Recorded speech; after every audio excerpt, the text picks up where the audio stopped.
alias. Crowder had spent 30 years working the same patch of land under the Arizona sun, but on the day Dust Ridge Road cracked with a late summer heat wave, he felt older than he'd ever admitted. His ranch had been collapsing for years, fences buckling, crops dying, creditors circling like buzzards. But what finally broke him wasn't the debt. It was the silence. His wife had passed 5 winters earlier, and his grown son was serving overseas. The ranch was just Elias now, a tired man pushing himself harder every day for a life that no longer felt like his. On a long ride toward town, the heat overwhelmed him. Elias collapsed near the edge of the highway, where a dusty blue minivan screeched to a stop.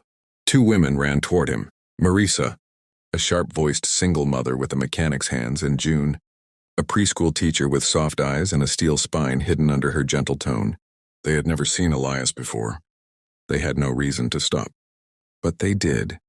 They gave him water, helped him into their van, and insisted on taking him to their small, shared home, a place they'd built together out of necessity and friendship, raising their children side by side after both had been abandoned by their partners, June's daughter, Lily, and Marissa's twins, Cody and Ben, watched as Elias was brought inside and laid on the old living room couch like some half-dead cowboy from a storybook. Elias woke to the smell of cornbread and the sound of children arguing about who would get to guard the cowboy. Despite his exhaustion, he felt something he hadn't felt in years. He was being cared for. He tried to leave that evening, insisting he didn't want to be a burden. But June blocked the doorway with her small frame and large determination. "You're not going anywhere tonight," she said. "You're dehydrated, overheated, and exhausted. Sit, rest, let people help you." People help. Elias had forgotten what that looked like. But the shocking part came the following morning. Marissa marched up to Elias with a clipboard, a notepad full of numbers, and a look that said she'd already solved a problem he didn't know. She'd noticed. She had spent most of the night researching his ranch. She knew about the debt. She knew about the failing fences. She knew he had no help. June joined her holding coffee and a long list of chores written in neat handwriting. "You're going back to that ranch," June said gently, "but not alone. We're helping you fix it," Marisa added. "We've done harder things with less." Elias stared at them. "Why? You don't even know me." Marisa crossed her arms. "Because someone helped us when we had nothing. Now it's our turn. And because your land deserves a fighting chance," June said. "And so do you." Elias had expected many things from strangers. Pity, maybe judgment. But never this.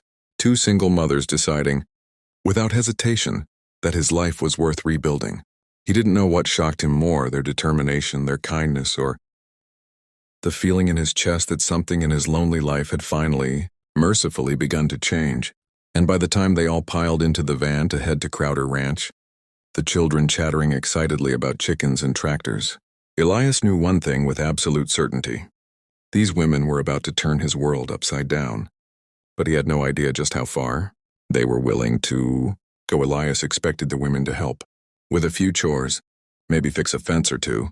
Instead, what followed was an all-out operation.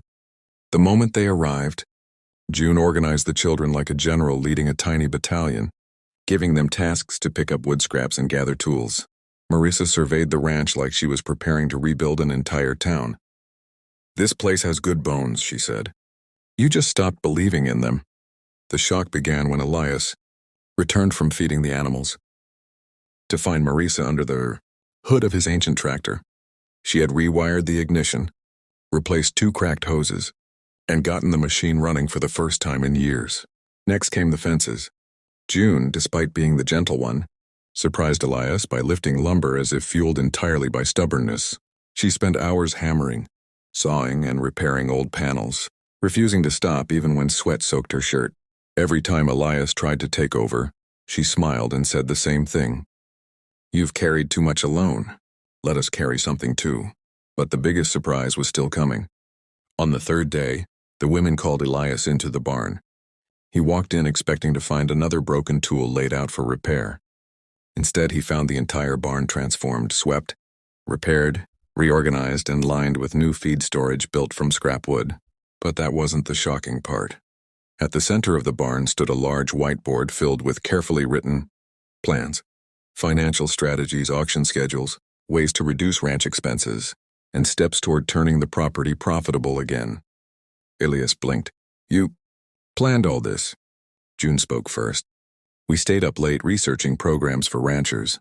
There are grants, payment extensions, and cost-cutting methods you never applied for. Marissa tapped a section labeled Equipment Restoration. And you've got tools rusting in sheds that we can fix and sell. You're sitting on resources. Elias stared at them speechless. No one had fought for his ranch since his wife passed. No one had fought for him in years. June stepped closer, placing a steady hand on his arm. You've been surviving, not living. And you're not doing it alone anymore. Over the next weeks, their plan unfolded with relentless momentum. Marissa repaired machines Elias had long given up on. June helped him phone the bank and negotiate new terms with surprising confidence. The children treated the ranch like their summer kingdom, cheering when each broken thing became whole again. And slowly, almost unwillingly, Elias transformed too. He began to laugh again, to hope again, to believe again. But the most shocking moment came in the quiet evening when the ranch was newly alive with sounds it hadn't heard in years. Elias and the two women sat under the porch light watching the stars. The ranch wasn't saved yet, not fully, but it was no longer dying. Marissa nudged him. You're not alone anymore, Cowboy. June added softly, and you don't have to earn kindness to deserve it. Elias breathed out, heavy and trembling. As if the weight he'd carried for decades finally slid off his shoulders, these two single mothers hadn't just taken him in. They had rebuilt his life piece by piece without expecting anything in return, and for the first time in a long time, Elias Crowder looked at his ranch and saw not a slow ending, but a brand new beginning.